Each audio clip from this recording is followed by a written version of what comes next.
Jebediah, Kerbin's first space Kerbal. Newspaper headlines tell the story. Jebediah Kerman returns to Kerbin after orbiting once in little over half an hour and over 4,000 kilometers traveled. Such an impressive feat, keeping a living being alive in such an alien environment. Jeb even stated that he was rather quite comfortable floating among the stars. Jebediah may be the first Kerbal in space, but he won't be the last. The KSA released a statement saying they plan on sending multiple Kerbinauts at the same time, in even bigger and more powerful rockets.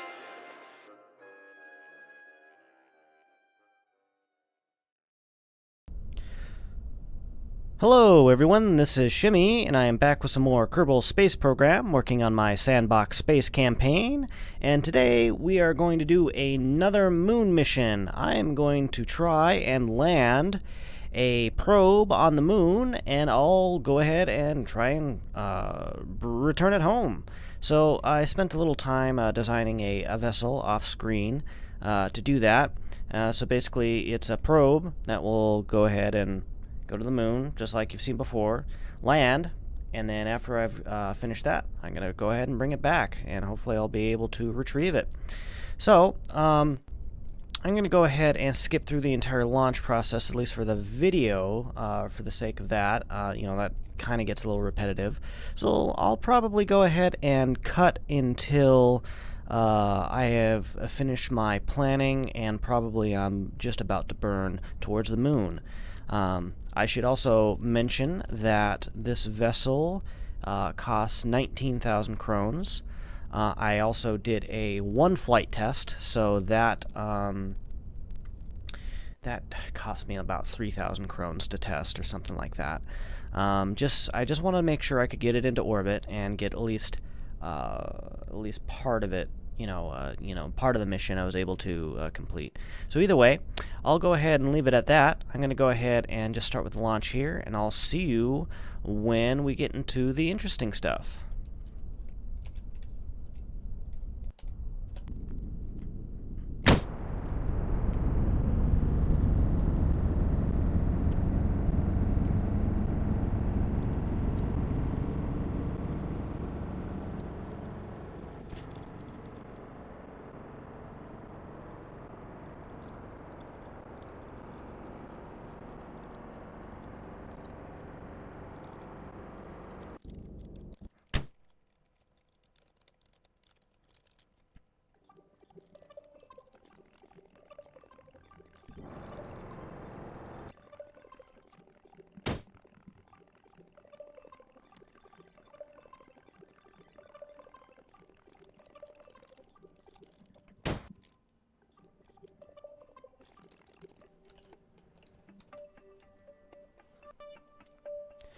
Alrighty, I am back here after a pretty uneventful launch.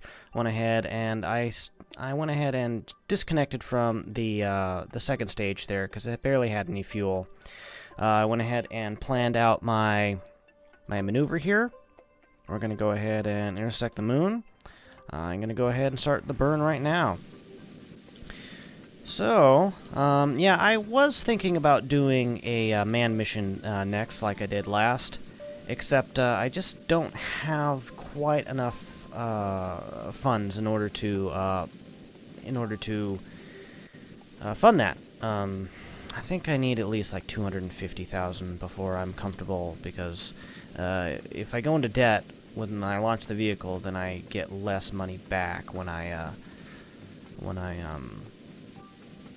complete a mission. That's, assuming it is successfully completed. So that's another thing I gotta worry about. So, yeah, I decided to go ahead and do some more moon stuff today. It seems relatively simple. I don't know why it's simple, but I think I can definitely do this under the budget. So, and it's definitely gonna be worth it. So there we go. Let's go ahead and just get that. Yep, 36. I like that. So another thing I worry about when I come and approach the moon, I'm worried about being in signal contact, because I currently only have one satellite. circling the moon. But either way, you know, I'm pretty sure we'll be able to work something out. Let's go ahead and fast forward here.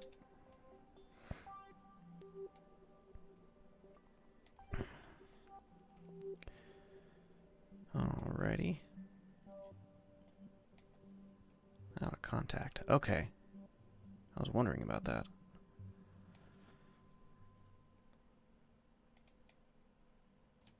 And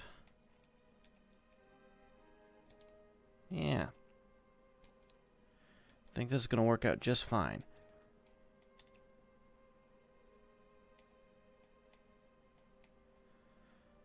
Okay, let's go ahead and reorient the craft to retrograde, so I can go ahead and do a retrograde maneuver, retrograde burn maneuver.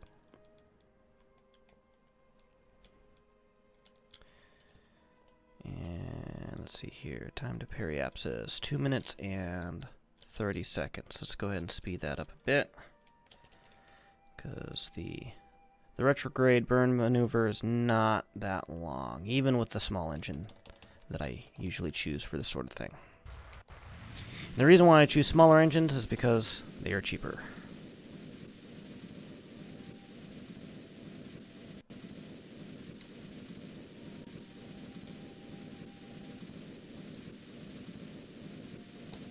Alrighty.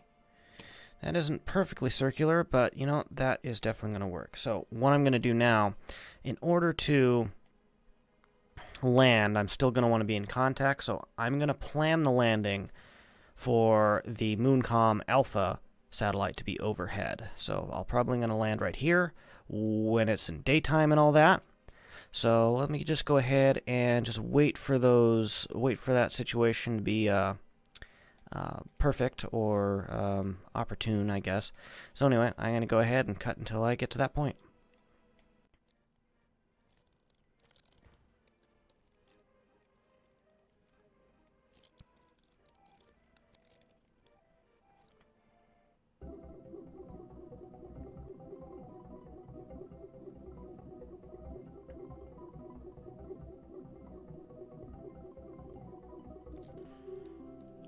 Alrighty, I believe I am back with what I think is an opportune moment. I do have a situation in which signals are being properly reflected here, no matter what. I gotta now pick a landing site, so I'm thinking maybe around somewhere, maybe around here. So I still want to be where the sun is shining. And it'd be kind of nice to be able to see Kerbal. So I'm going to say about yay after this big crater right here. Also, I want to mention that while I was gone, I went ahead and changed the orbit slightly. I went ahead and dropped it down to about 15 kilometers, 15, 16-ish. Just so I have the final preparation set up before I go ahead and land. So let's just go ahead and speed up a little bit more here. And yeah, so I think I'm going to want to start the burn maybe here-ish. This is where I have trouble deciding. Why am I all wonky here? Okay. So let's go ahead. Nope, that's the wrong direction. Flip it around. I do have some extra fuel in my transfer stage, and I'm definitely going to want to use all that up. Because fuel is precious, and you never know what's going to happen, so... Yeah, okay. So, what I decided is probably going to work here, but this is definitely a good backup plan. So... let's go ahead. I don't like the look of this at all. Let's go ahead and speed up just a tad. Okay, yeah, alright. I think if I can land on these highlands right here, it'd be really nice. So let's just go ahead and start the burn.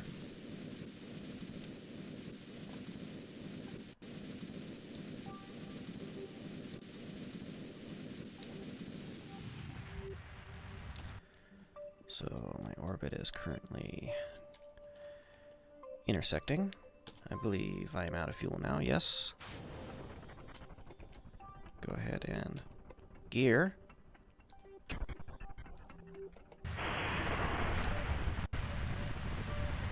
Yeah. Alrighty. Whew, alrighty, this is the first time I've ever done a probe landing using mission controller and remote tech, so this is definitely going to be an interesting ride here. Currently decreasing my orbital velocity. Already thinking maybe I should have brought it down maybe a tad bit closer to the surface before I started deorbiting. But that's alright.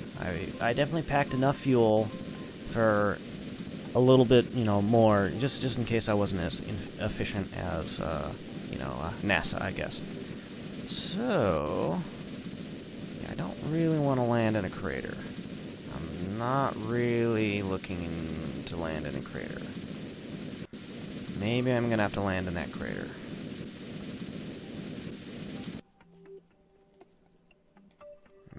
Probably going to land in that crater.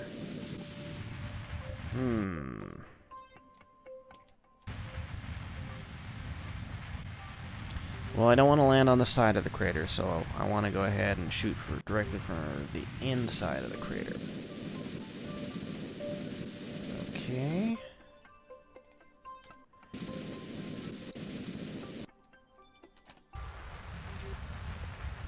Horizontal velocity mostly negated. Coming down at 100 meters a second.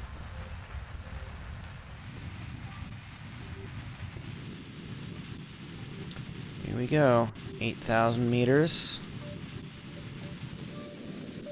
Definitely gonna want to burn a lot harder here. I have a problem when I'm doing man missions. I can do this really easy because I assume my thrust-to-weight ratio is a lot higher, just with how manned probes or manned vehicles tend to have a really high thrust-to-weight ratio when it comes to the moon. But when it comes to probes, I tend to underpower them, or maybe not underpower, but ooh, that's still coming in a little hot here. All right, come on, let's do this. Here we go. 30. Dropping down to about half power. 25. This mission will be a semi-success if I can land it without exploding. Okay. Where's my shadow? I don't know where my shadow is. Oh, whoa. There's my shadow. Alright.